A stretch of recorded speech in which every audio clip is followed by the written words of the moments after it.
I spent the weekend at my friend's house because she was traveling with her family, but she had a small cat that was terrified of thunderstorms, and this weekend was going to be a bad storm. Her cat was quite independent, although she typically just sat by herself in whatever room she felt like.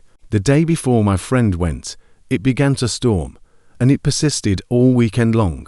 This Saturday, I enjoyed lounging on her cozy couch and reading that morning. I always loved visiting at my friend's property because it was in the woods and felt so remote. Her cat Molly handled the storm without any problems that night, and tranquil. However, halfway through the day back, when they were frequent, a call came in on the home phone. I looked to see whether she was attempting to contact me, but it stated unknown number, so I didn't respond. However, after a few minutes, another call came in with the same message, unknown number. But this time a calm male voice spoke over the answering machine. They only spoke one word, "My."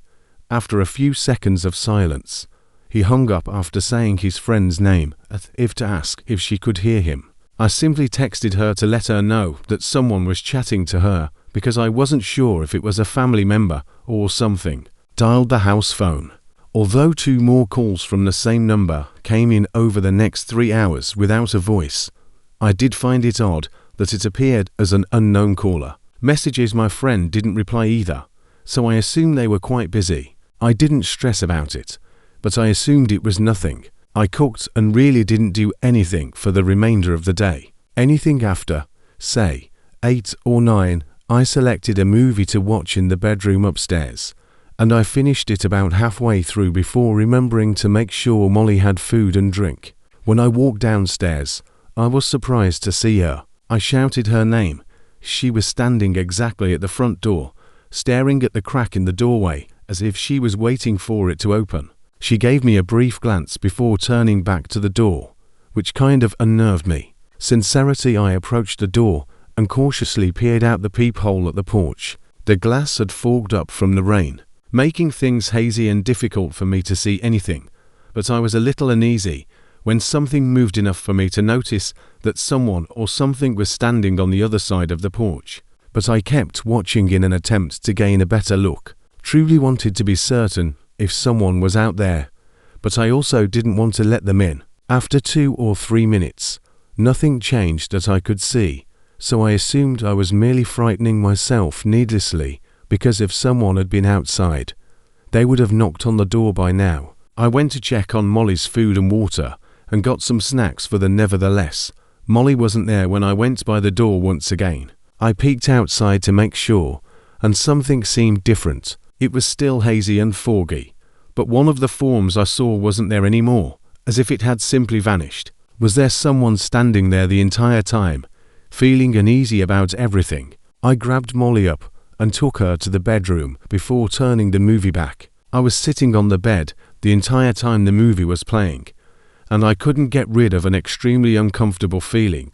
After 30 minutes, Molly abruptly leapt off the bed and approached the bedroom door. She didn't scratch at it or look back at me as if she wanted to go outside. She simply stared at the gap in the doorway, just as she did at the front door, as if someone was outside. My heart began to race as soon as I called her name in a trembling voice, but the door was the center of attention. I got out of bed, moved silently over, and pressed my ear against the door, but I couldn't hear anything. I then knelt down and looked beneath the gap between the floor and the entire body shot back violently, and I saw someone standing a few inches outside the door. I instantly glanced at the doorknob, which I hadn't even locked. I snapped the latch down, and almost immediately, when the police arrived, the house was vacant and no one was there. The person on the other side fled the door and went downstairs, where I could no longer hear anything. I called 911 and then my friend. After gathering all the evidence, it appeared that the intruder was most likely a stalker, possibly the same person who had been calling, and they attempted to track down the phone number, but were unsuccessful. I feel sorry for my friend since that man, whatever he was undoubtedly pursuing her rather than me. I'm not sure if their appearance on the weekend she was away was a coincidence, or as they were attempting to break into what they believed would be an empty house, because I never picked up the phone. so they were probably sure it was empty. Perhaps they were going to wait for her to leave, watch when she finally returned from vacation. We were never able to identify them, or what they were engaged in. In mid-November of last year, I was laid off because of budget cuts at work. Fortunately, I had some money saved up to cover my expenses while I searched for a new position for a few weeks. After the first 2 weeks, I was confined to my house and browsed job posting lists on my laptop. However, I became a little eager and applied to almost every opportunity I was interested in, but I hadn't received a single response. So I tried searching on websites other than the ones I usually used. With a little more luck, I found a few new ones to apply to, and later that day, I finally received them from one of them by email. In the email, the manager identified himself as Zach and stated that although he had a busy schedule, he wanted to interview me that evening if at all possible. I wasn't completely prepared, and I didn't feel I felt at ease enough to inquire as to why it had to be tonight, but I really didn't want to let this pass without making an effort. I reasoned that arriving on short notice would be a wonderful way to demonstrate my dedication. The job was just a typical sales position from the appearance, but the compensation was worthwhile. Zach provided me the address and instructed me to arrive at 7:30 after I accepted the interview. I didn't have time to do any research on the location, so I got ready and drove over 15 minutes early. So I wasn't sure what to anticipate. The location it had me pull into was a small building's parking lot. The building's purpose wasn't immediately apparent from the outside. It just had an address number, but I assumed was merely an office because it was a sales position. But it was difficult to tell because the parking lot was vacant and all the lights were off. Something didn't seem right. I looked up the location and double-checked it, and it returned to the same location, and the building had no name on Google either. I tried calling the number that was included in Zach's email, but he didn't answer. I tried calling a few more times, but I didn't get a response. After waiting for 15 minutes past the appointed time, I made the decision to leave the dark, empty building with no one in the parking lot and no response from the interviewer. The entire situation seemed dubious, and looking back, I should have been more conscious of the potential. I was angry about the waste of time when I drove home, but ultimately, I just wanted to move on. I promised myself that I would continue using the standard job search websites. Look in the morning. I didn't waste any more time thinking about it, even though I wasn't sure if Zach accidentally gave me the wrong address or what actually happened. I took a beer out of the refrigerator and cracked it while sitting on the couch. Without a work, opening and turning on the television, I didn't have a bedtime, so I spent the entire day lounging on the couch till I got drowsy. Even though I could hear something upstairs, like a creak in the ceiling, I looked out the window a few times to see whether it was windy outside, but it wasn't at all.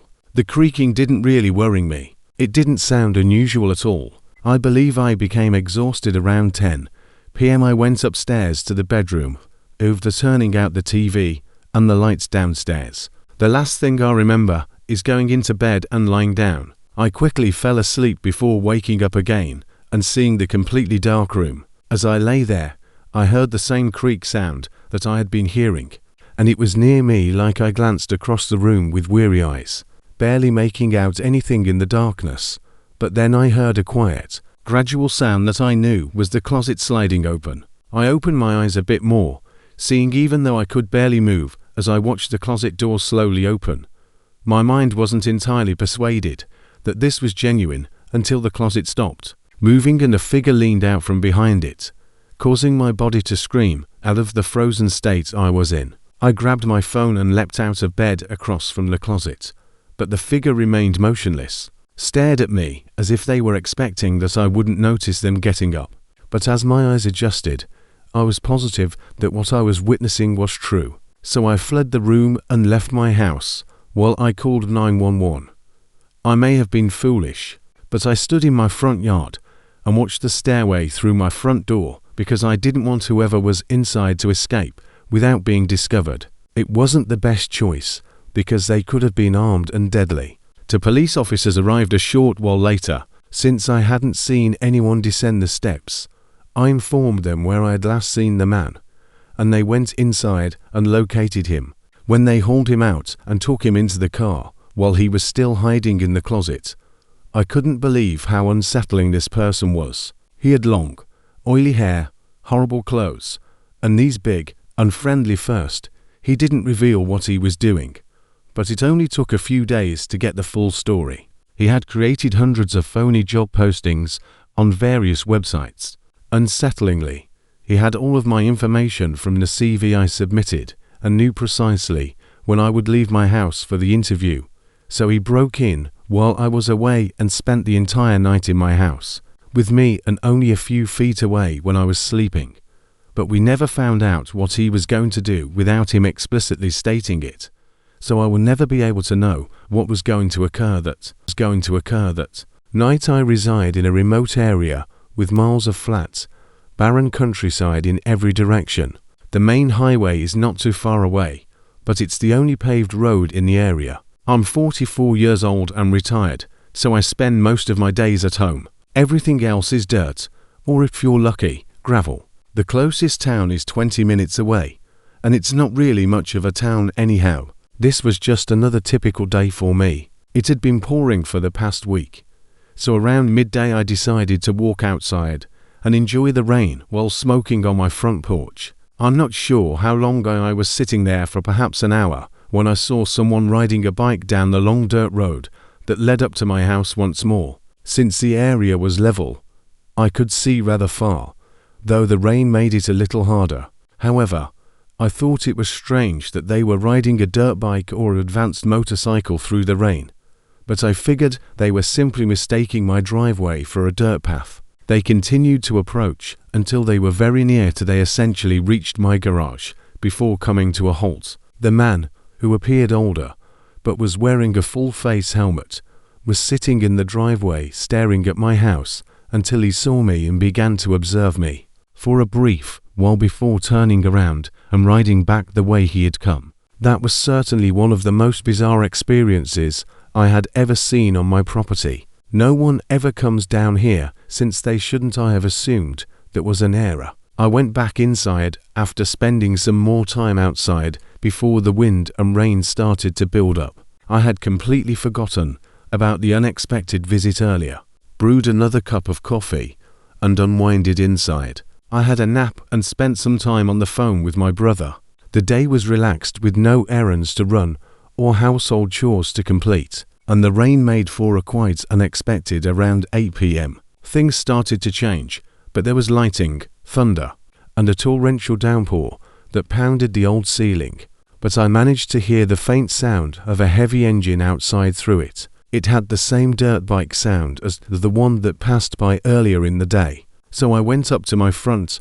I didn't even consider how absurd it was to be out riding at night in this terrible weather when I saw a headlight cutting through the fog and rain outside my window. Instead, all I could think about was why had they returned. They turned off their headlight as they approached, and I was unable to see them at all. I waited, but they never approached the garage, as they had the previous time, and minutes passed without me seeing them or hearing anything where they might have gone. Sadly, circumstances like these make it difficult to call the police station, so I was on my own. I took my shotgun from the bedroom, which I only stored for protection. All I knew was that I was alone in the middle of nowhere and needed to be extra careful, but I had no idea if they were lost, in need of assistance, or dangerous. Cautious, I frequently checked the windows on all sides of my house for the next 20 minutes, but I didn't see anything more until I made another round and noticed something in the rear window. Fog. It swiftly disappeared. Being unable to see anything and having no real way of knowing what was happening made it as unsettling as it could be.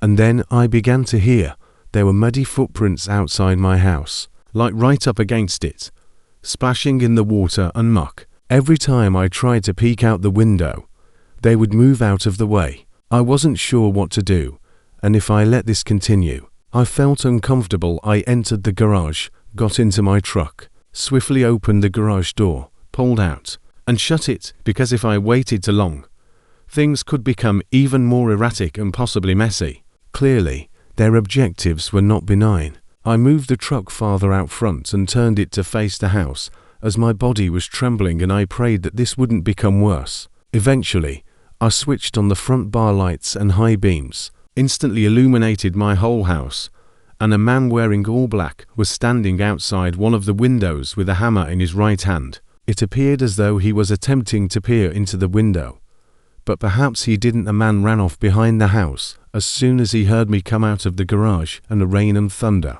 I watched him get on his bike, which was lying in the grass distance from the house. I stayed up all night until he rode off into the darkness, and the following day I went into town and reported the incident to the sheriff's office. I'm not sure who it was, but observing the hammer in his grasp, it appears evident that he was attempting to break inside and definitely had bad intentions.